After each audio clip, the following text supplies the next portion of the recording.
Buenas tardes y bienvenidos y bienvenidas a una nueva sesión del ciclo sobre Indo-Pacífico que organizamos conjuntamente desde Casa Asia, CIDOB y el Real Instituto Elcano. La sesión que nos ocupa lleva por título Australia, Corea y Japón, conciliando estrategias entre China y Estados Unidos, y es la que pone el cierre a esta segunda edición del ciclo que esperamos poder reeditar en el futuro y convertir en un espacio estable de análisis e interpretación de la región asiática. Sinceramente, creo que podemos estar satisfechos del interés que han despertado las diversas sesiones, así como también por la calidad de las presentaciones que han abordado cuestiones diversas pero a la vez complementarias como la política exterior china hacia el Indo-Pacífico, las oportunidades para una mayor implicación de la Unión Europea en la región o la centralidad de la ASEAN en las dinámicas regionales. Aprovecho pues para agradecer a los participantes de hoy, a Ramón, a Mario y a Rafael su contribución, así como también a ustedes, a las personas que nos acompañan desde su casa, su interés por el Indo-Pacífico y por el análisis de las cuestiones internacionales. Sin más dilación, porque el tiempo que tenemos es limitado, quisiera darle ya la palabra al moderador de hoy, que es Mario Esteban, investigador principal para Asia del Real Instituto Elcano, que será la persona que introduzca la sesión y que presente al resto de los participantes. O sea que cuando quieras, Mario. Muchas gracias, Oriol. Y además voy a aprovechar y te voy a presentar a ti, porque ya sé que todos te conocemos, pero creo, si no me equivoco, no te has presentado. Y bueno, pues sabéis que es Oriol Farrés, que es coordinador de proyectos en el CIDOB. Hoy, como decía Oriol, tenemos la suerte, ¿no?, de contar con un ponente que creo que es realmente excepcional, ¿no?, que es Ramón Pacheco Pardo. Él es catedrático en el King's College y también es catedrático de la Korea Foundation y la Universidad Libre de Bruselas. Y yo creo que no es exagerado decir que es el español, digamos, ¿no?, que más y mejor conoce Corea del Sur. Además, Ramón es investigador asociado no residente del CSIS y también investigador no residente en el Instituto Sejong. Estamos hablando pues, de dos de los think tanks, ¿no?, más importantes, ¿no?, en temas de relaciones internacionales de Estados Unidos y Corea del Sur, respectivamente. Y además, Ramón también es miembro del Comité de la Unión Europea para el Consejo de Cooperación para la Seguridad de Asia-Pacífico. Y bueno, pues sus investigaciones se centran en las relaciones internacionales y la economía de Asia Oriental y las relaciones entre Europa y Asia. Y bueno, quiero aprovechar, ¿no?, también porque él no lo hará, pero lo hago yo, para recomendar su libro, ¿vale? Un libro que ha publicado, ¿no?, recientemente, que se llama Dream to Whale, South Korea, From the Forgotten War to K-Pop, ¿no?, que creo que es un libro excepcional, ¿no?, para si uno quiere introducirse, ¿no?, de manera amena en lo que es conocer, ¿no?, la historia de Corea. La sesión de hoy trata sobre tres aliados de Estados Unidos, ¿no?, como son Corea del Sur, Japón y Australia, y como, bueno, podéis inferir, ¿no?, por los comentarios que ha hecho antes Oriol sobre la temática, ¿no?, de las sesiones previas, pues viene a complementar lo que serían las estrategias para el Indo-Pacífico de los principales actores regionales. Estos tres actores bueno, pues, tienen que posicionarse, obviamente, en esta creciente competencia geoestratégica que tenemos, ¿no?, que presenciamos entre Estados Unidos y China, pero además son actores directamente concernidos, porque son actores que, bueno, pues geográficamente, ¿no?, forman parte muy importante del Indo-Pacífico y tienen sus propios intereses, tienen sus propias dinámicas de seguridad, económicas, ¿no?, con otros actores de la región, ¿no?, y fundamentalmente con China por el peso específico que tiene China dentro del Indo-Pacífico. No voy a entrar más en contenido porque, bueno, ya lógicamente, ¿no?, Ramón lo va a hacer en su presentación, y solo comentar que una vez que ha terminado Ramón, pues el comentarista, ¿no?, que tenemos hoy es Rafael Bueno, al que todos conocéis también, ¿no?, de webinars previos de este ciclo, y que es uno de los factotums, ¿no?, de este ciclo, y Rafael Bueno es director del Departamento de Política, Sociedad y Educación de Casa Asia. Ramón, cuando quieras. Hola Mario, muchas gracias por tu presentación y muchas gracias al Instituto Elcano, Casa Asia y CIDOB por la invitación. Y como bien dices, en la sesión de hoy me voy a centrar en tres aliados de Estados Unidos, Australia, Corea y Japón, que al mismo tiempo son tres grandes socios comerciales de China. Y aquí empezamos a ver el dilema que tienen los países de la región, que sí que es cierto que a nivel de seguridad no cabe duda que estos tres países, pues sus relaciones son con Estados Unidos, y a nivel político y diplomático también, pero si nos centramos en el mundo de los negocios, digamos, ¿verdad? En el comercio, sobre todo, pues sus relaciones más estrechas son con China, que es uno de los mayores socios comerciales y el mayor para todos ellos. Así que lo que voy a hacer, voy a empezar centrándome en Australia, luego en Corea, luego en Japón, y luego voy a ver una pequeña comparativa entre los tres. Empezar por Australia creo que también está bien porque evidentemente geográficamente es el país más lejano a China. Es el país, digamos, por antonomasia del Indo-Pacífico, ¿verdad? Está justo entre el Océano Índico. Bueno, está por una parte mirando hacia el Océano Índico, por otra parte mirando hacia el Océano Pacífico. Y digamos que es uno de los países que con más entusiasmo abrazó este concepto del Indo-Pacífico ya hace más de una década, y además lo abrazó mirando a los temas de seguridad. Australia desde un principio ha visto el Indo-Pacífico como un escenario en el cual hay graves problemas de seguridad. Australia desde el punto de vista australiano, y creo que hay un consenso en los dos grandes movimientos políticos australianos, el más conservador y el más liberal, que Australia está situada en una región que no es estable, por varias razones. Desde el punto de vista australiano, sobre todo, evidentemente, el crecimiento de China no solo a nivel económico, sino a nivel político, a nivel militar también, pero Australia desde hace mucho tiempo también se ha centrado en lo que considera que es la inestabilidad del sudeste asiático, por ejemplo, por temas de migración. Australia mismo también por las relaciones que ha tenido con los países de la región, que es verdad que ahora han mejorado estos últimos años, pero Australia ha pasado, por ejemplo, ha tenido problemas con países como Indonesia, por ejemplo, bastante grave, y esto también hay que tenerlo en cuenta. Entonces, ¿cuál es la política australiana? Como digo, hay bastante consenso, yo creo, en Australia, entre los grandes movimientos políticos, también en grupos de expertos con los que tenemos posibilidad de hablar. ¿Qué tipo de política tiene que tener Australia hacia el Indo-Pacífico? Y a nivel de seguridad, yo creo que está bastante claro que Australia se está centrando en el minilateralismo, los minilaterales, con Estados Unidos a la cabeza, por supuesto, y su alianza con Estados Unidos, pero el acuerdo AUKUS con Estados Unidos y con Reino Unido, su pertenencia al Quad, de nuevo con Estados Unidos, más Japón e India, evidentemente son, digamos, las bases de la política australiana hacia la región. Incluso cuando le ha creado problemas económicos, de índole económica, con China, ¿verdad? Cuando China impuso una serie de sanciones encubiertas, digamos, sobre productos australianos por su política de seguridad, también por sus críticas a China, pues Australia, digamos que ha continuado con este tipo de política. Al mismo tiempo vemos que a nivel bilateral Australia está intentando mejorar sus relaciones con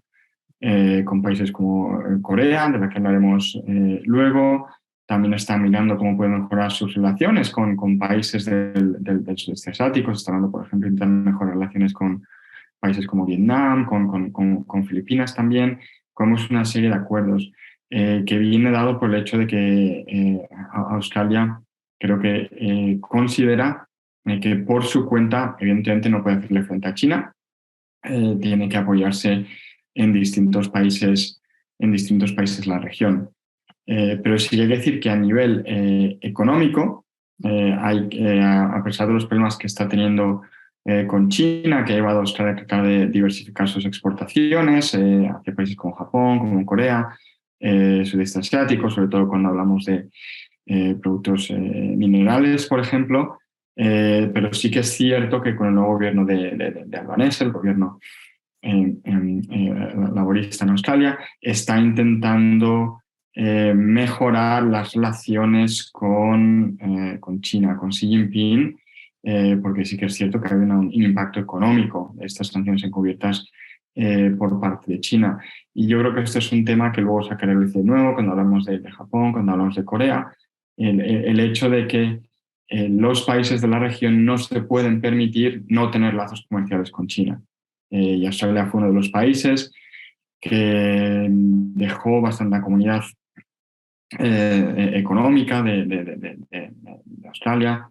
Las grandes empresas del país dejaron muy claro, no solo al gobierno australiano, sino también al gobierno estadounidense, que no tiene intención de romper los lazos con China. Sí que es cierto que ha habido ciertos impedimentos a las inversiones de China, en sectores estratégicos. Así está intentando mejorar sus relaciones económicas con China. Así que tenemos esto por una parte, Australia. Luego, continuando por alfabético, me voy a centrar en Corea. Corea también es evidentemente un aliado de Estados Unidos desde hace décadas, pero sí que es cierto que en lo que concierne a las relaciones entre China y Estados Unidos, la confrontación entre ambos, sí que es cierto que Corea ha intentado mantenerse en un tono más neutral, digamos, comparado con Australia y con Japón. Aunque es cierto que eso ha cambiado recientemente. Por ejemplo, esta mañana hemos visto el ministro de Exteriores taiwanés ha dado las gracias a una serie de países que considera que están apoyando a Taiwán en su confrontación con China, y Australia, Japón, Estados Unidos, evidentemente estaban incluidos ahí, pero también Corea. Entonces yo creo que eso es bien a reflejar el cambio de política más recientemente que hemos visto por parte de Corea. En el sentido de que toda vez que la administración Biden ha llevado una política distinta comparada a la administración de Trump, de tratar de trabajar con sus aliados, pues Corea se ha sentido muy cómodo en este sentido. Hay que decir también que hasta cierto punto pues, Corea se está viendo obligada a aliarse con Estados Unidos porque sus empresas tecnológicas, por ejemplo, las empresas de semiconductores, de baterías eléctricas, pues toda vez que Estados Unidos ha amenazado con imponer sanciones a aquellos que comercien en China o que produzcan sus productos en China, pues estas son unas empresas que han decidido o han debido, digamos, seguir la política estadounidense. Hemos visto compañías como SK, por ejemplo, que tuvieron que abandonar sus planes para dar una fábrica de semiconductores de última generación en China debido a esta política estadounidense. Pero también hay que decir que cada vez más en Corea del Sur sí que hay esta percepción por parte de los grandes movimientos políticos, conservadores que están en el poder, los liberales que estaban antes en el poder, que a nivel de seguridad hay que trabajar con Estados Unidos. Más con algunas coaliciones que Corea del Sur está reforzando, sobre todo con el nuevo gobierno conservador de Yoon, sobre todo el trilateral con Estados Unidos y con Japón. De nuevo, la centralidad de Estados Unidos en este tipo de alianzas que hemos viendo en la región. También se está volviendo a pensar, volviendo a plantear si debería acceder al Quad o Quad Plus, de nuevo con Estados Unidos. Y también a nivel bilateral vemos como Corea pues está mirando a la posibilidad de echar lazos con Canadá, con Australia, incluso está mirando con países europeos, la posibilidad de Francia o de Reino Unido. A nivel económico, una política parecida a la australiana. Corea fue uno de los primeros países que sufrió las sanciones encubiertas de China cuando decidió, esto fue hace 3 administraciones ya, con la extracción de paz, cuando decidió que iba a aceptar la propuesta estadounidense de implantar el sistema antimisiles THAAD. y vimos cómo esto sentó muy mal, evidentemente, a China, que argumentó que este sistema antimisiles no era solo sobre Corea del Norte, sino que también era sobre China, y que, por lo tanto, y que luego implantó esta serie de sanciones encubiertas hacia empresas coreanas, por ejemplo, Lotte, una de las mayores empresas del país, porque había cedido sus terrenos para la implantación del TAP en el país. Así que a raíz de aquello, que esto ya fue en el 2016-2017, Corea, parecido a Australia, empezó a plantearse la posibilidad de buscar nuevos mercados, comenzó a centrarse más en el sudeste asiático, evidentemente en Europa, también en Latinoamérica, por la estructura económica que tiene Corea del Sur, pero al igual que Australia, ninguna empresa coreana, ningún gobierno coreano se ha planteado la posibilidad de abandonar totalmente el mercado chino. Eso no va a suceder. Hemos visto la semana pasada, hubo una serie de noticias que Estados Unidos había intentado que otros países se unieran sus sanciones tecnológicas sobre China. Esto incluye a Corea y Corea se negó. Trazó una línea roja, digamos, que evidentemente Corea no es Estados Unidos, no puede permitirse ese tipo de sanciones, sobre todo con su mayor socio comercial. Un par de puntos importantes también para entender la posición coreana. Lo primero, que cada vez más vemos que Corea está enfatizando los valores, derechos humanos, economía de mercado, etcétera, etcétera, que tradicionalmente no juega un papel importante en la política exterior coreana, pero sí que es cierto que cada vez más hemos visto como, por una parte, presión por parte de la sociedad civil surcoreana, que considera esto muy importante por la historia del país, pero por otra parte vemos el actual gobierno, por ejemplo, también el anterior, al final de su mandato, al final del mandato de Moon, centrándose en este tipo de temas. Y el segundo punto creo que es también a recalcar el hecho de que Corea cada vez más está mirando a la OTAN. Australia también cada vez está más mirando a la OTAN, no se puede olvidar, y Japón también, voy a hablar de ello en un momento, pero digamos que Corea ahora con, por ejemplo, la venta de armas a Polonia, la posibilidad de la venta de armas a Estados Unidos, la que se está hablando, en relación con la guerra entre Rusia y Ucrania, la invasión rusa de Ucrania, hemos visto que esto no es solo retórica, digamos, de tener una mejor relación con la OTAN, no solo centrarse en la ciberseguridad, sino que incluso cuando hay una guerra en el continente europeo, vemos como empresas armamentísticas surcoreanas pues están proveyendo de armamento a países como Polonia, y esto se sabe que en algún momento podría acabar en territorio ucraniano para tratar de frenar la invasión rusa. Por último, y luego continuando en el alfabético, tenemos a Japón. Japón e India, como todos sabemos, ¿no? Se pelean sobre quién inventó el concepto Indo-Pacífico. Japón diría que fue el primer ministro Abe en su primer mandato. India diría que no, que fueron los estrategas militares indios, pero en cualquier caso Japón sí que es cierto que son los países que abrazó el concepto del Indo-Pacífico de primeras, pero no era, de una perspectiva japonesa, no era solo un tema de seguridad al principio. Había un componente de seguridad, evidentemente, pero también un componente económico. Pero sí que es cierto que una vez que Abe volvió al poder, por segunda vez, se centró más ya, digamos, en el componente de seguridad. En el caso de Japón, creo que es bastante evidente que se está centrando sobre todo en la alianza con Estados Unidos, cómo reforzarla, pero al mismo tiempo, al igual que Australia, pues también está mirando a las distintas plataformas minilaterales, ¿no? A nivel de seguridad, evidentemente el Quad, el trilateral, de nuevo, con Corea y con Estados Unidos. Hay un debate en Japón sobre la posibilidad o no de colaborar con AUKUS. No sabemos si va a suceder o no, pero por lo menos sí que hay un debate, ¿no? De si Japón debería intentar estrechar lazos con AUKUS. Y hemos visto, por ejemplo, como recientemente se ha anunciado que Japón va a firmar un acuerdo de cooperación de seguridad con el Reino Unido, después de firmar uno en enero con con Australia, con lo cual serían los 3 países del AUKUS tendrían una colaboración militar con Japón. Evidentemente Estados Unidos tiene la alianza, pero también estos dos, con lo cual se crearía este tipo de lazos. Pero también me parece bastante importante que a nivel económico también Japón se ha centrado los bilaterales, sobre todo el CPTPP. Tenemos el RCP, el RCP, por sus siglas en inglés, que sí que incluye a China, pero el CPTPP, ¿no?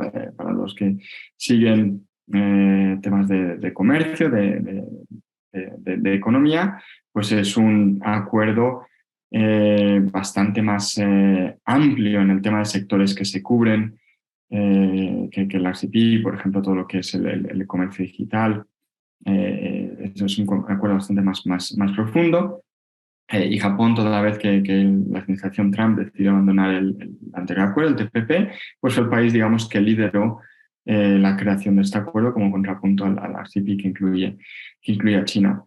Así que tenemos estrategia de unilateralismo por parte de Japón, más de nuevo la cooperación con ciertos socios, con la OTAN, como he comentado anteriormente, pues Japón es otro país que lleva tiempo intentando estrechar lazos con la OTAN, que también incluye Estados Unidos, pero también hemos visto como Japón, he comentado anteriormente, con Reino Unido, con países como Francia, está intentando estrechar sus lazos en temas de seguridad.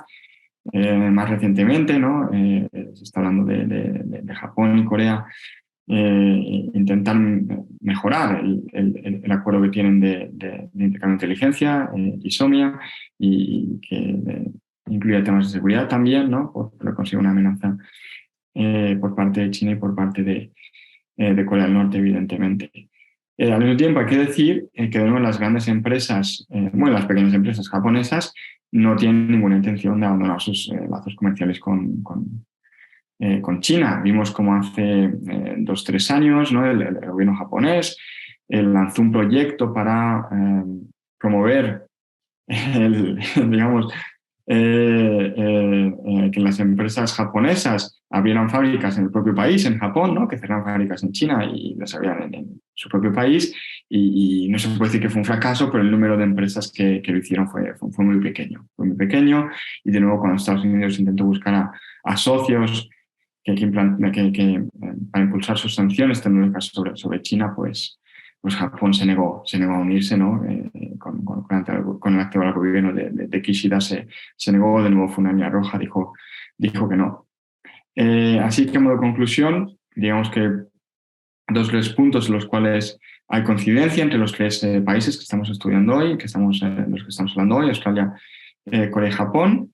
El primero de los 3, al ser aliados de Estados Unidos, pues con temas de seguridad, se están centrando en su alianza bilateral con Estados Unidos o en mililaterales, de los cuales es parte Estados Unidos, AUKUS, el trilateral que he comentado entre el nordeste asiático, más el Quad, todos ellos con Estados Unidos.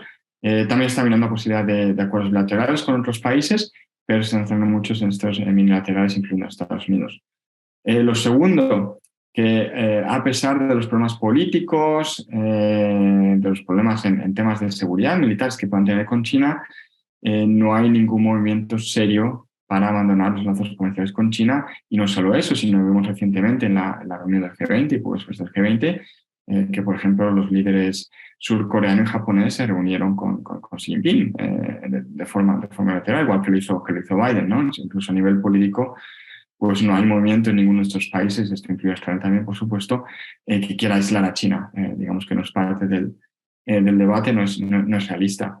Y a lo mejor el tercer punto, a nivel europeo, que nos puede interesar más, el hecho de los 3 países, pues está intentando estrechar lazos con la OTAN. En el caso de Corea y Japón, también la Unión Europea está intentando estrechar lazos a nivel de seguridad, ¿no? Proyectos como SIWA, y países europeos como Francia, como Reino Unido, también están intentando estrechar sus lazos. La semana pasada también tuvimos el foro de España-Japón, por ejemplo, y se habló mucho del acuerdo de seguridad que firmaron España y Corea el año pasado también, o sea que vemos que está mirando también a Europa. Y tal vez la mayor diferencia hasta cierto punto es que, digamos que Australia y Japón, su colaboración con Estados Unidos es más cercana, digamos, a la que pudiera ser Corea, que más recientemente está intentando mantener en un tono más neutral. Así que lo dejo ahí a modo de introducción. Podemos seguir el debate. Muchas gracias.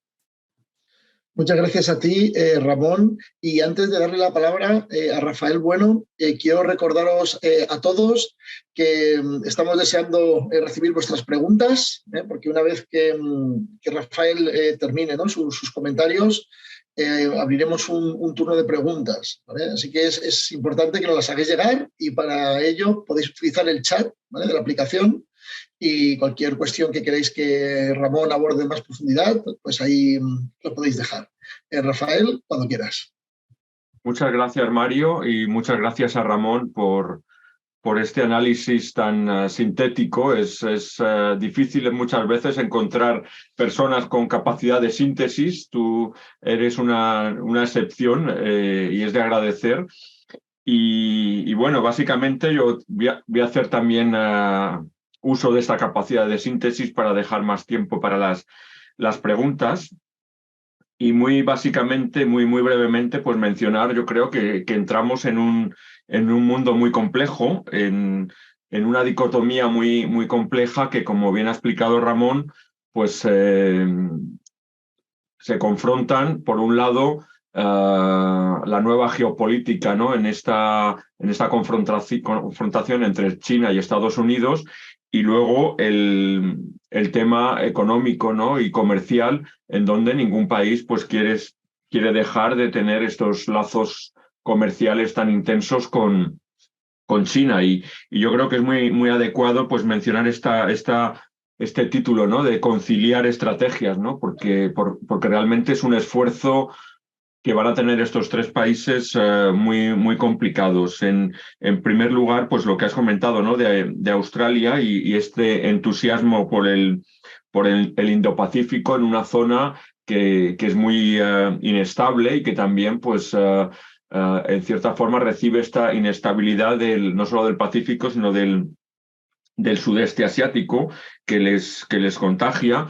Y también pues esta apuesta, igual que tiene Japón, que tiene Corea, ¿no?, por este minilateralismo, ¿no?, con esas estructuras que se han creado, ¿no?, del AUKUS, del Quad, que es realmente interesante, ¿no? También es interesante, yo creo que esta situación está llevando a que se aceleren las nuevas, o se refuercen estas nuevas alianzas, ¿no? Pues mencionabas el caso de Australia con Vietnam, con Filipinas, con Corea, que yo creo que es muy interesante, o el caso, por ejemplo, de Corea con España, porque, bueno, Ramón y yo venimos hace un par de días de Corea, donde hemos estado en el foro España-Corea, y en donde se ha dejado de manifiesto pues justamente lo que estamos hablando ahora, ¿no? El interés por reforzar este acercamiento a algunos países europeos, el interés por seguir avanzando en la alianza con Estados Unidos, pero el no querer dejar a esta relación tan especial que tienen estos países con China, y no solamente especiales, que, por ejemplo, como bien has mencionado, Ramón, China es el principal socio comercial de Corea. Hay otro tema que a lo mejor sale luego en las preguntas, y es también cómo conciliar esta relación entre China y Estados Unidos, sin dejar de obviar pues la presencia militar americana en la zona, ¿no? Las tropas que hay en Corea del Sur, las tropas que hay en Japón, que estamos hablando de decenas de miles de soldados, y en el caso de Corea también, pues el problema con el vecino del norte, ¿no?, con Corea del Norte, que sigue realizando pruebas nucleares, y quiera o no Corea del Sur, China es un actor determinante y esencial para llegar a una solución. O sea, Estados Unidos es fundamental, pero China no se puede obviar que tendrá también que jugar un papel muy determinante si se quiere un día llegar a una solución al problema de la península coreana. Yo creo que también, justo es que también se habló mucho, ¿no? En este foro España-Corea, ¿no? El cómo conciliar para Corea esta relación entre China y Estados Unidos y es realmente complejo y en un escenario también cada vez más complejo en donde pues también hay un gran temor por lo que pueda pasar por la cadena de suministros globales.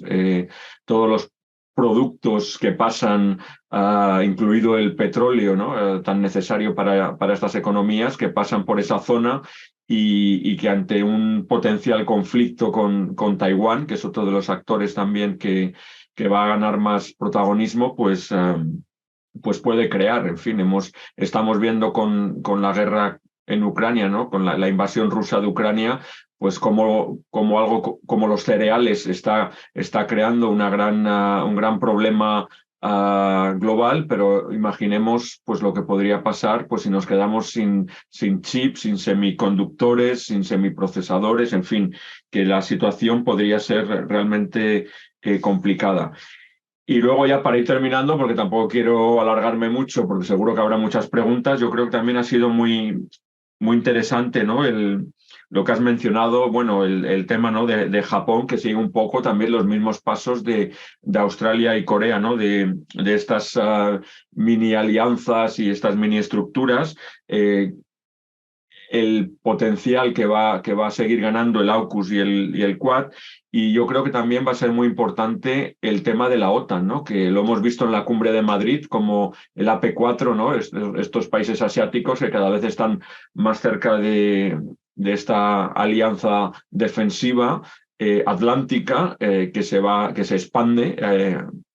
Y que luego, que ya forman parte incluso de esta cadena, ¿no? De transmisión y de compartir temas ya de inteligencia que los hace, pues en cierta forma, estar ya cada vez más vinculados. Y ya para terminar, pues yo creo que es muy interesante, son 3 ejemplos de países que están atrapados entre esta relación esta relación económica tan fuerte con China y que no quieren tampoco dejarla de golpe porque sería catastrófico, y este reforzamiento de una alianza militar con Estados Unidos, pero también es muy interesante todo esto que has mencionado, ¿no? De buscar nuevos aliados más allá de centrarse o de simplemente de seguir al lado de Estados Unidos, ¿no? De diversificar estas alianzas tanto en el sudeste asiático como en Europa y ya a nivel de seguridad con la OTAN.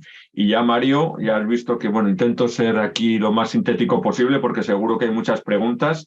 Y darte las gracias de nuevo, Ramón, por este análisis tan interesante que nos has presentado y que seguro que dará pie a muchas preguntas. Muchas gracias.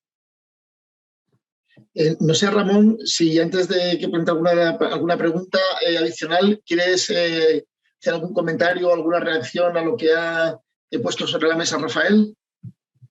Sí, creo que uno de los puntos que ha mencionado es muy importante, ¿no? Que el hecho de esta diversificación de alianzas, que hasta cierto punto se remonta a la época de Trump en Estados Unidos, cuando evidentemente, no solo aquí en Europa con la OTAN, sino con las alianzas de la región, pues se mostró muy crítico, ¿no? Y en cierto momento, pues, pidió a Corea, a Japón que pagaran mucho más por mantener las tropas en el país, incluso amenazó con llevarse las tropas de vuelta a Estados Unidos. Y creo que eso es importante porque, aunque sí que es cierto que las nuevas elecciones que hemos visto al Congreso estadounidense, pues desde una perspectiva de la región, le ha ido bien al partido que les interesa, ¿verdad? Que son los demócratas, pero eso no quiere decir que en 2 años pues no haya, o si no Trump, otro presidente republicano, ¿no? que sea crítico con las alianzas. Y ese es un miedo que se ve en la región. Rafa lo ha comentado, ¿no? Lo vimos la semana pasada en Corea, pero Mario, estuvimos en Japón también a cosa de un mes, ¿no?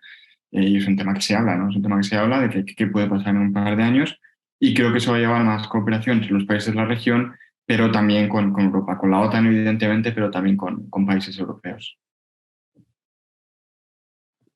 Muchas gracias, Ramón. Yo tengo algunas preguntas que me gustaría plantear y así que, bueno, mientras nuestra audiencia, ¿no?, se anima a formular alguna pregunta adicional, yo tengo varias, ¿no? Y luego también haré algún comentario polémico, ¿vale? Sí, sobre todo porque, digo, si veo que no hay muchas preguntas de la audiencia, pues entraré algún comentario polémico para suscitar un poco de debate también, ¿no? Pero bueno, de entrada preguntas, ¿vale? De entrada preguntas. Una de ellas tiene que ver con esta cuestión de la OTAN, ¿no?, que ha salido varias veces, ¿no? Y bueno, tradicionalmente, ¿no?, pues la OTAN como organización, ¿no?, ha sido clave para que, bueno, pues Estados Unidos socialice, ¿no?, a sus aliados en sus preferencias estratégicas, ¿no? Yo creo que esto es bastante evidente. Y mi pregunta ahora es, en este contexto, ¿no?, en el que hay cada vez más, ¿no?, actores dentro de la Unión Europea, y no dentro de la Unión Europea, actores europeos, porque el Reino Unido, ¿no?, también es uno de estos actores, ¿no?, que tienen un interés nacional, ¿no?, en reforzar sus vínculos de seguridad y defensa, ¿no?, con estos países, ¿no?, Indo-Pacífico que hoy hemos mencionado, ¿no?, y aquí también podríamos añadir India, ¿no?, que no es objeto de esta sesión, pero y tampoco forma parte, ¿no?, del P4, pero creo que es un actor con el que también hay muchos países europeos, ¿no?, que tienen interés, ¿no?, en reforzar lazos de seguridad y defensa, ¿no? Bueno, pues con los del P4, ¿no?, ¿hasta qué punto piensa Ramón que esta vez puede ser los actores europeos, ¿no?, quienes utilicen esta organización, digamos, ¿no?, para también avanzar intereses nacionales, ¿no? No solo intereses, ¿no?, de la alianza, sino también intereses nacionales, ¿no?, por esta vía. Esa sería una primera pregunta, ¿no? Otra pregunta que tengo tiene que ver con, claro, digamos, con las tensiones, ¿no?, que se pueden dar, ¿no?, dentro de estos países a la hora de conciliar, ¿no?, como decís, de conciliar su relación, ¿no?, de seguridad y defensa privilegiada, ¿no?, con Estados Unidos y conciliar, ¿no?, esos vínculos tan estrechos, especialmente con China en el ámbito económico, ¿no? Tú mencionabas, Ramón, ¿no?, estos subsidios que dio el gobierno de Japón, que en realidad no fueron solo para volver a producir en Japón, sino que en realidad eran subsidios para dejar de producir en China. Porque de hecho hubo varias empresas que los utilizaron, ¿no?, para deslocalizar a países del sudeste asiático, ¿no? Y esto yo creo que es importante, ¿no? Es importante porque claro, esto no era meramente, ¿no?, una estrategia de industrialización o de reindustrialización de Japón, ¿no?, sino que era una estrategia de reducción de dependencias, ¿no?, económicas de China, ¿no? Que lógicamente, ¿no?, nosotros europeos que somos sensibles, ¿no?, a este concepto de la independencia estratégica, autonomía estratégica, ¿no?, lo formulamos, pues podemos entender, ¿no?, que Japón pues tiene interés en reducir dependencias, ¿no?, en este caso de China. Pero aquí mi pregunta es, ¿no?, porque claro, por el momento, pues vemos, ¿no?, las cifras están ahí, ¿no?, y los datos muestran que se está pudiendo conciliar, ¿no?, el estrechamiento de esos vínculos de defensa, ¿no?, con Estados Unidos, con unas relaciones económicamente muy intensas, ¿no?, con China. Pero claro, cada vez la presión desde Estados Unidos es mayor, ¿no?, para alinearse, ¿no?, con las medidas de contención. Ya podemos hablar directamente de contención, ¿no?, con este último paquete, ¿no?, que anunció Biden, ¿no? Y claro, yo mi pregunta ahí es, hasta que me refiero al paquete de restricciones, ¿no?, a las exportaciones de semiconductores avanzados, ¿no?, a China, ¿no? Entonces, claro, la tecnología, ¿no?, necesaria para esto, ¿no? Entonces, mi pregunta ahí es, claro, ¿hasta qué punto se va a poder mantener este equilibrio? Porque claro, en la Guerra Fría, Estados Unidos basó su liderazgo en la región no solo en la provisión de seguridad y defensa, sino también en una serie de ventajas económicas innegables, ¿no?, para estos países, ¿no?, que se vieron privilegiados, ¿no?, por parte de Estados Unidos. Sin embargo, claro, ahora ya el trade-off, digamos, o sea,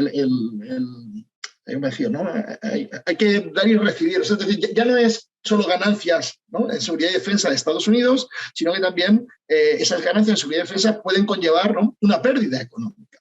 Y claro, yo tengo ahí un poco de dudas, ¿no?, de hasta qué punto en el futuro se va a poder seguir conciliando de una manera tan tan fluida, ¿no? Como realmente se ha venido haciendo hasta ahora, ¿no? Porque en realidad ha sido de manera bastante fluida, ¿no? Y a medida que a las empresas, ¿no? Las grandes empresas, ¿no? Y ya lo estamos viendo, ¿no? Con la Chief for Alliance, ¿no? A las grandes empresas, ¿no? Coreanas, japonesas, ¿no? Pues se les empiezan a exigir, ¿no? Medidas dolorosas, ¿no? Desde un punto de vista económico, ¿no? Pues, no sé, yo me gustaría escuchar ahí tus comentarios, Ramón, ¿no? Bueno, pues no sé, de perspectivas un poquito de evolución, ¿vale? Y el último punto que quiero poner sobre la mesa es como más polémico, ¿no? Luego hay más cuestiones que tengo en mente, pero tampoco quiero monopolizar, ¿no? Es lo siguiente, ¿no? Y es que, claro, aquí hemos hablado de estas dos jerarquías, ¿no? Una jerarquía de seguridad encabezada por Estados Unidos, ¿no? Como socio especialmente atractivo, ¿no? En este campo de seguridad y defensa, y luego otra jerarquía, ¿no? Encabezada por China como socio particularmente atractivo en el ámbito económico, ¿no? Simplificando un poco, pero bueno, sería un poco esta idea. Entonces, claro, pero claro, todos sabemos que estos dos tipos de relaciones no son equivalentes. O sea, es decir, en contextos, digamos, ¿no? De estabilidad, ¿no? Regional, ¿no? Y de seguridad, la gente tiende a priorizar las dinámicas económicas. Sin embargo, ¿no? En contextos de inseguridad, ¿no? Los políticos tienden a priorizar las relaciones, ¿no? de seguridad y defensa. Claro, dentro de esta lógica, ¿no? Parecería que a China le interesa que la región se mantenga lo más estable posible, ¿no? Y que a Estados Unidos pues, le interesa que haya un cierto nivel de tensión dentro de la región, ¿no? Obviamente, ¿no? China está contribuyendo de motu propio también, ¿no? A tensionar la región. O sea, creo que esto es evidente, ¿no? Y si no, bueno, pues lo vemos en los conflictos que tiene abiertos, ¿no? Con algunos de estos actores, con el caso de Japón es particularmente evidente, ¿no? Pero bueno, yo, digamos, esa es mi pregunta de este punto polémico, ¿no? Es decir, ¿hasta qué punto podemos decir, ¿no? Podemos ver que a Estados Unidos le interesa mantener un cierto nivel de tensión, ¿no? Dentro de la región, ¿vale? Para que los países de los que estamos hablando, pues prioricen estos vínculos con Estados Unidos frente a sus vínculos con China. Sí, muy buenas preguntas las tres. A lo mejor dejo esta última para el final, es una polémica, como dices, ¿no? Así que es mejor empezar por responder las facilitas no, las menos polémicas, por lo menos. El tema de la OTAN es muy importante porque, evidentemente, Estados Unidos es parte de la OTAN y una de las razones por las que estos países están estrechados con la OTAN es Estados Unidos. Pero sí que es cierto que, claro, lleva a lazos más profundos con países de otros miembros de la OTAN, miembros europeos. He mencionado el ejemplo más evidente, ¿no? La venta además de Corea-Polonia. Digamos que no se puede tener un vínculo más estrecho a nivel militar, ¿no? Que la venta de armas, no sé que estés involucrado en una guerra, por supuesto, ¿no? Y vemos que esto ha sucedido y que está hablando que a lo mejor la República Checa podría ser el siguiente, países como Estonia también están dando ver esto y estamos viendo, por ejemplo, como en cierta medida, gracias a la OTAN, hemos visto como la Unión Europea, que está desarrollando su propia política de seguridad hacia la región, hasta cierto punto de tensiones entre la Unión Europea y la OTAN cuando se trata de tener lazos de seguridad con la región, pero por otra parte son complementarias y vemos cómo la Unión Europea se beneficia, más Estados miembros de la Unión Europea, ¿no? Alemania, Francia, Países Bajos, por ejemplo, que quieren tener lazos más estrechos con los países de la región, se benefician del hecho de que la OTAN se fijan sus lazos con estos países, que son complementarios hasta cierto punto. Y cuando debatimos estos temas con nuestros homólogos pues en cualquiera de estos países, ellos no suelen hablar de la Unión Europea, de la OTAN o de país tal y cual, suelen hablar de Europa, ¿no? Suelen ver como un concepto Europa en el cual hay veces pues, va a haber lazos más estrechos con la OTAN, temas de ciberseguridad, por ejemplo, evidentemente, pero si nos centramos en temas, por ejemplo, como de seguridad marítima, pues estamos hablando de ciertos países europeos, no estamos hablando de la OTAN, ni siquiera estamos hablando de la Unión Europea, aunque esto puede cambiar con la misión que la Unión Europea quiere llevar a la región, pero estamos hablando con países como Reino Unido, fuera de la Unión Europea, pero dentro de la Unión Europea, pues hemos visto con Francia, Alemania, Países Bajos, se está hablando ahora realmente, ¿no? Incluso Italia, España, a lo mejor podrían pensar, ¿no? Llevar alguna fragata a la región. Y luego si vemos otros temas de seguridad, como puede ser, por ejemplo, si dejamos un poco de lado más el aspecto militar, ¿no? Y nos centramos en seguridad económica, ¿no? Que es un tema importantísimo, evidentemente, en la región. Rafa lo ha comentado anteriormente, por ejemplo, las cadenas de montaje, ¿no? Pues ahí estamos hablando de la Unión Europea muchas veces, no solo de Estados Unidos, de la Unión Europea. Así que digamos que sí que es cierto que la OTAN ayuda a que las relaciones entre Europa y países europeos, por una parte, y los países de la región, Corea, Australia y Japón, sean más profundas de lo que lo serían sin la OTAN. Y el hecho de que los líderes de los 4 países del P4 que has comentado, ¿no? Pues vinieron a la cumbre que hubo en Madrid de la OTAN, pues fue muy significativo. Vinieron a pesar de las críticas por parte de Rusia, por parte de China. No dudaron en venir tampoco, o sea, no fue un tema que se debatiera a nivel interno de vamos a ir o no. Y eso, pues, evidentemente ayuda, porque bueno, he visto que Lituania ya lo ha dejado caer, ¿no? Que el año que viene también les quiere invitar a los 4, y hasta cierto punto espera que los cuatro acudan, ¿no? Y sería significativo ya 2 años de seguido, ¿no? Que acuden a esta cumbre de la OTAN, y en 2 países muy distintos, ¿no? Uno España, Europa del Sur, pero otro Lituania, justo al lado bordando Rusia, ¿no? O sea, que es sería muy significativo. Así que en ese sentido la OTAN pues ayuda mucho a que haya una mejor cooperación entre Europa y la región, a pesar de que Estados Unidos claramente también es parte de la OTAN. La segunda pregunta es muy interesante. Ya has mencionado India, evidentemente no tocamos India, ¿no? Yo tampoco soy un experto en India, pero sí que es cierto que a la vez que India, por ejemplo, se estaba integrando en el Quad, vimos como China se convirtió en su principal socio comercial. Y esto sucede a través de la región, ¿no? Con los 3 países que estamos hablando hoy, Australia, Corea y Japón. China, si no es el mayor socio comercial, pues es el segundo, tercero, ¿no? De todos los países de la región, el sudeste asiático también. Si nos centramos en Vietnam, por ejemplo, un país que cada vez tiene más problemas con China, ¿no? Y que está intentando tener, si no una alianza con Estados Unidos, sí que por lo menos intentar tener una cooperación militar con Estados Unidos, pero al mismo tiempo esos lazos económicos con China siguen siendo muy, muy, muy fuertes, ¿no? Yo creo que esto a veces viene motivado porque, claro, hablamos de los países, ¿no? Como decimos, bueno, pues Japón, Corea, Australia, pero claro, son las empresas de estos países, empresas privadas en la gran mayoría de los casos, ¿no? A diferencia de otros países de la región, en que a lo mejor hay más empresas públicas, ¿no? Pero aquí estamos hablando de empresas que pertenecen al Estado, que estamos hablando de empresas privadas que al fin y al cabo tienen que obtener un beneficio, que están en competencia las unas con las otras y con empresas de otros países, ¿no? Pues si estamos en semiconductores, pues empresas coreanas están compitiendo con empresas de Estados Unidos, pero también de Taiwán. Y no se pueden permitir que uno de sus mercados más grandes, ¿no? Pues sea ello. Pero claro, luego está lo que tú has comentado, ¿no? Estados Unidos tiene una política bastante clara, ¿no? Que es tratar de romper lazos económicos en ciertos sectores con China, los semiconductores, baterías eléctricas, se está hablando de robótica también, todos estos sectores tecnológicamente más avanzados, y el gran debate es si las empresas de la región van a tener que elegir. El problema de las empresas de la región es que no tiene mucha elección en el sentido de que, y esto lo dejó muy claro, por ejemplo, el antiguo ministro de Comercio Coreano, el ministro Yo, ¿no?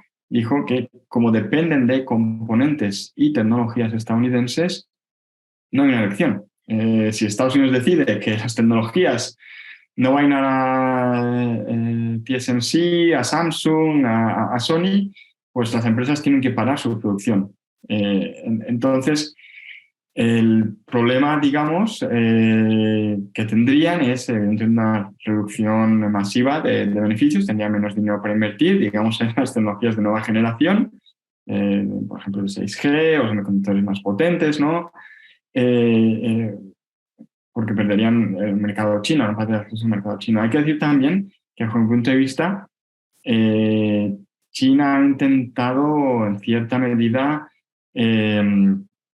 pues los lazos que en cierta medida se rompieron durante la pandemia, ¿verdad? Con las cadenas de montaje, todos los problemas que hubo, ¿no? Ciertamente sigue habiendo en China, ¿no? Por las restricciones que está imponiendo el gobierno, ¿no? Debido al COVID, ¿no? Pero sí que es cierto que hemos visto a Xi Jinping, como he dicho pues, anteriormente, ¿no? Pues manteniendo diálogos bilaterales con los países de la región y, digamos, mostrándose a lo mejor un poco más cauto de lo que era en el pasado en lo que se refiere a la retórica hacia estos países. Yo creo que en cierta medida, pues porque China también depende de las tecnologías de estos países, ¿no? Este es un tema que me parece muy interesante hablándolo tanto en Corea como en Japón, ¿no? Que sí que es cierto que muchas empresas pues, dependen en gran medida del mercado chino, a veces hasta el 50% de sus beneficios está ligado con el mercado chino, pero China depende de las tecnologías de estos países para poder seguir produciendo, ¿no? Y esto es algo que las empresas de la región lo entienden muy bien. Diríamos que es una relación de reciprocidad. Así que en cierta medida creo que se está viendo como la región se está intentando pues, no tener que tomar esa decisión.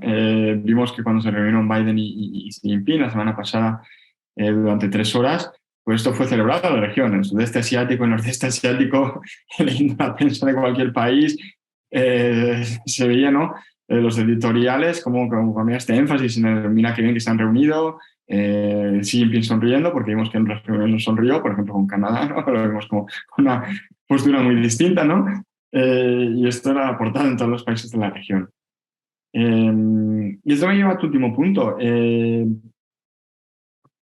A ver, no se puede echar la culpa a China o a Estados Unidos bajo mi punto de vista de esta confrontación, porque son los dos. O sea, no se puede decir, no, es que China pues, se ha vuelto más asertivo. Evidentemente se ha vuelto más asertivo y yo creo que en cualquier país de la región te lo dirán, ¿no?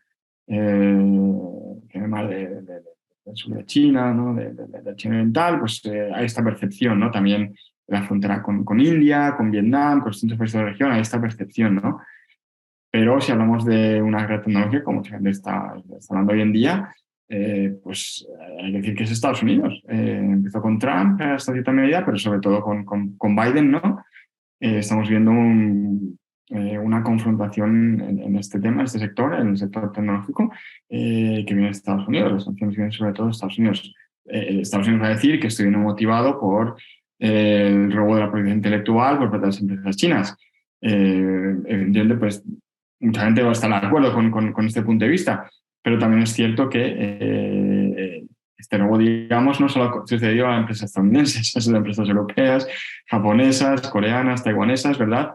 Y digamos que han tomado otro tipo de política distinta de Estados Unidos. Así que sin echar la culpa a Estados Unidos, sí que es cierto que estos últimos pasos en crecimiento de la guerra comercial y ahora tecnológica entre estos países, pues a lo mejor ha sido más Estados Unidos que China el que ha tomado esta decisión de estos son los pasos a seguir. Bueno, tenemos una pregunta en el chat que la voy a plantear, pero también la voy a reformular para añadir algún elemento más y creo que es muy relevante, ¿no? para esta sesión. Vale. Te pregunta Ramón Pau que hasta qué punto, ¿no? en el estrecho de Taiwán ves posible un escenario donde Estados Unidos se posicione, ¿no? con una claridad estratégica ya ¿no? más rotunda, ¿no? Al lado de Taiwán, o hasta qué punto ¿no? se posicionará de manera que, bueno, pues que evite, ¿no? romper lazos con China y las represalias económicas que podría optar Pekín, ¿no? O sea, si Estados Unidos, Biden, se va a lanzar, ¿no? a la claridad estratégica o no, porque teme la represalia.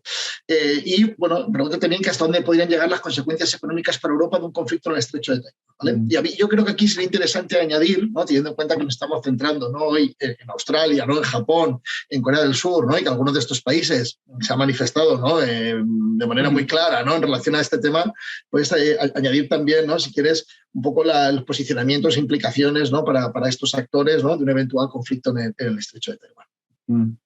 Sí, es una pregunta muy buena, muy interesante.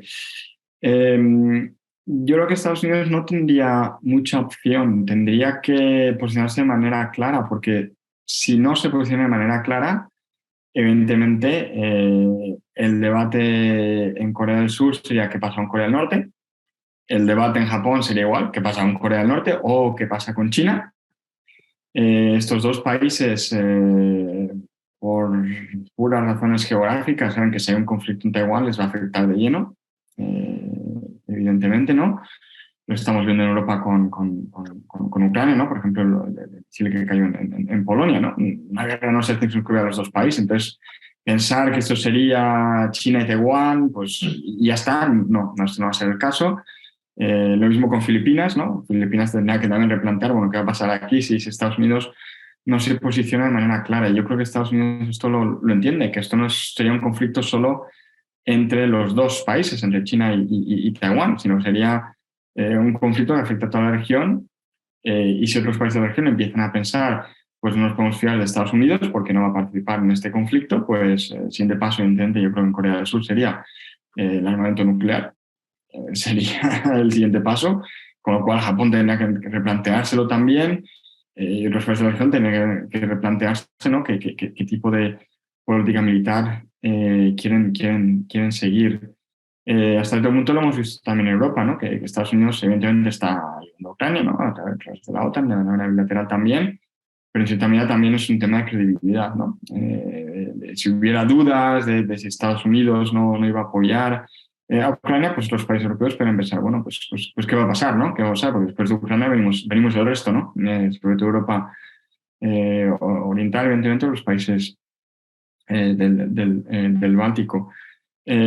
Así que creo que tendría que posicionarse de manera clara. Yo creo que Biden lo ha dejado caer, ¿no? Porque creo que lo he dicho ya 4 veces, ¿no? Ha mostrado su claridad estratégica, ¿no? Sí, después vamos al Departamento de Estado y dice, bueno, no, nuestra posición no ha cambiado ya, pero cuando lo has dicho 4 veces y es el presidente, pues, bueno, no has cambiado, pero ¿quién te va a creer, no?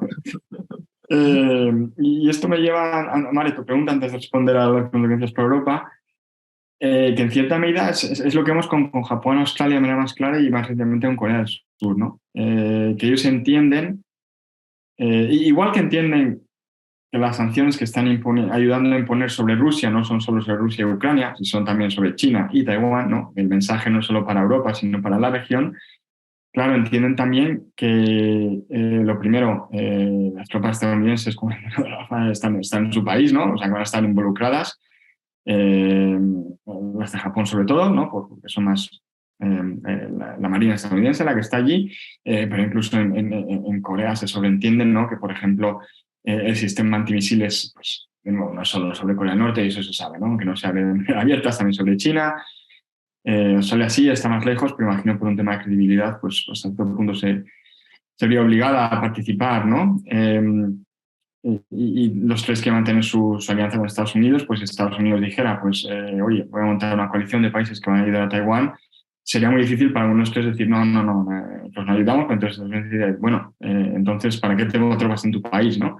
Entonces estoy dando a defender, ya te digo, a lo mejor Corea del Sur, que era un país que había sido un poco menos claro que los otros dos, yo creo que Japón ya ha sido bastante claro en este tema, pero más recientemente ha dejado muy claro, hemos visto como de manera continua se refiere al estrecho de Taiwán, ¿no? Que es una manera que tiene Corea de hablar de un posible conflicto entre China y Taiwán. Y las consecuencias para Europa, pues muy profundas, evidentemente, ¿no? Porque estamos hablando de países punteros a nivel tecnológico, ¿no? Como mucha gente dice, pues los semiconductores son el nuevo petróleo, entonces estamos hablando sobre todo de Taiwán y Corea, pero en Japón también, pero pues productos que vienen de China, países europeos, que ayudan, por ejemplo, a mantener la inflación más baja, a lo mejor no estos últimos meses, pero sí que estos últimos años, pues evidentemente se encarecerían también. No hablamos mucho de ello, pero evidentemente estaría el tema de la ciberseguridad, ¿no? Igual que Rusia está lanzando ciberataques contra Europa y contra países de la región, pues China haría lo mismo, con lo cual pues tendría unas consecuencias económicas también, si centramos en las empresas privadas, por ejemplo. Entonces tendría un efecto, yo diría que mucho mayor que el que tiene la invasión rusa sobre Ucrania, porque al fin y al cabo estamos hablando de petróleo y gas, ¿no? Pero China está hablando de una serie de muchísimos materiales, incluso pues si centramos en energías renovables, pues muchas empresas chinas son empresas punteras en energías renovables, ¿no? Pues incluso esta transición hacia una economía más sostenible pues se vería afectada. Porque bien sería más caro producir estas tecnologías o directamente no las podríamos adquirir porque no producimos las suficientes. Que igual creo que el impacto en el sería mayor, aunque China esté más lejos que Rusia a nivel geográfico de Europa.